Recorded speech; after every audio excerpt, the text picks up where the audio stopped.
Setelah adegan yang sangat epik dipertunjukkan Apo saat menyerang Luffy dan Zoro dengan mudahnya di pesta Onigashima, saya justru tertarik untuk membahas supernova yang kurang terekspos lainnya.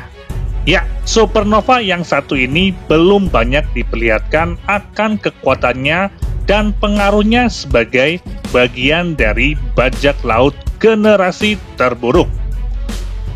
Tokoh yang berperawakan tinggi, besar, dan berotot ini bernama Yurok, yang berjulukan Mad Monk atau biksu gila. Walaupun saat awal perkenalan dirinya sebagai bagian dari bajak laut generasi terburuk, nilai buronan yang ia miliki terendah di antara supernova lainnya.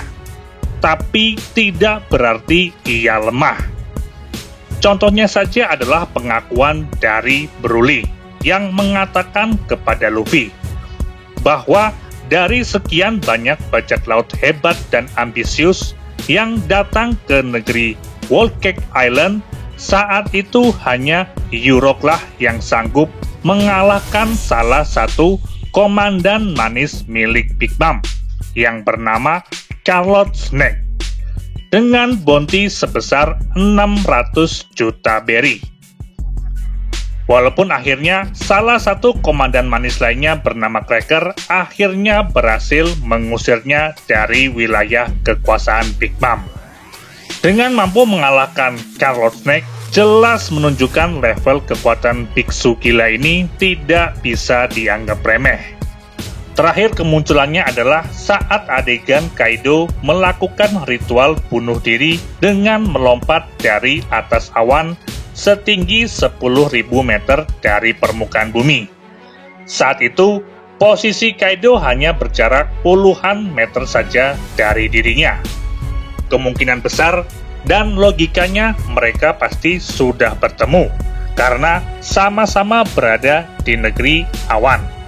Tapi, entah sebagai kawan atau lawan, yang jelas ada obrolan yang sudah mereka lakukan.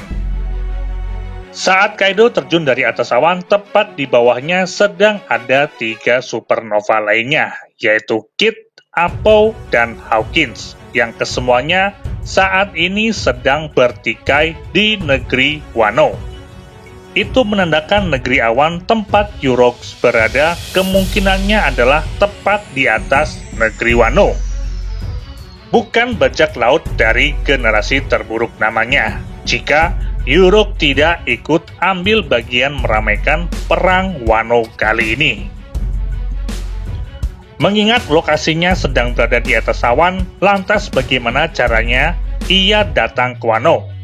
Apakah akan mengikuti cara Kaido dengan terjun bebas? Pastinya ia tidak akan mengikuti cara tersebut. Yurok memang dasarnya adalah manusia yang berasal dari Pulau Langit. Itu bisa dilihat dari tubuhnya yang memiliki sayap. Namun, sayap tersebut tidak bisa digunakan untuk terbang seperti halnya manusia dari Skype waktu itu. Yang jelas, dengan kekuatan atau kapal yang ia punya, bukan hal yang mustahil bagi dia dan kelompoknya untuk datang dan terjun bebas dari atas sana. Kemungkinan Yurok ikut andil dalam perang Wano cukup besar. Namun, apakah ia akan menjadi lawan atau kawan bagi kelompok bajak laut topi jerami? Itu yang akan masih menjadi misteri. Dari gambaran dan plot yang sudah ada, kemungkinan bahwa semua supernova yang ada di Wano nantinya akan bersatu untuk menumbangkan Kaido dan Orochi. Itu karena masing-masing memiliki kepentingannya sendiri. Dari yang memang berniat untuk mengalahkannya dari awal atau hanya sekedar mencari aman. Dan bahkan ada yang ingin menunjukkan popularitas dan eksistensinya sebagai bajak laut dari generasi terburuk. Tapi setelahnya, mereka akan saling bersaing dan siap untuk saling membunuh kembali layaknya prinsip sebagai bajak laut sejati.